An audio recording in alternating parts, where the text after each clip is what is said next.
হিন্দু ছেলেদের সাথে মুসলিম মেয়েদের প্রেম করার প্রবণতা দিন দিন বাড়ছে। এর কারণ কি এবং প্রতিকারের উপায় কি, দয়া করে জানাবেন।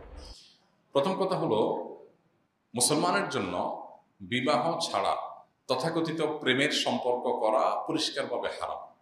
একজন মুসলিম ছেলে, হে মুসলিম মেয়ে, তোমার জন্য একটা মুসলিম ছেলে জীবন সঙ্গী হিসাবে, স্বামী হিসাবে গ্রহণ করাটা অনেক বেশি উত্তম একটি মুশরিক ছেলেকে জীবনসঙ্গী হিসেবে গ্রহণ করার চাইতে। যদিও তোমার সে মুশরিককে তোমার ভালো লাগে, যদিও তাকে তোমার ভালো লাগে, কিন্তু তোমার ভালো লাগলে কি হবে, একটা সময় তুমি তার সাথে সম্পর্ক করার পর বা বৈবাহিক সম্পর্কের দিক যাওয়ার পর তুমি টের পাবে যে এটা তোমার জন্য ভালো ডিসিশন হয়নি। এই জন্য আল্লাহ রাব্বুল আলামিন পরিষ্কারভাবে বলেছেন, ওয়ালা আবদুল মুমিনুন খায়রুম মিন মুশরিকিন।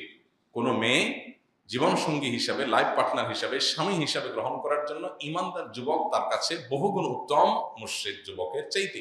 একই কথা আল্লাহ মেয়েদের কথাও বলেছেন, ওয়ালা আমাতুন মুমিনাতুন খায়রুম মিন মুশরিকাতিন ওয়ালাউ আ'জাবাতকুম। মুসলিম মেয়ে মুশরিক মেয়ের চাইতে হাজার গুণ উত্তম।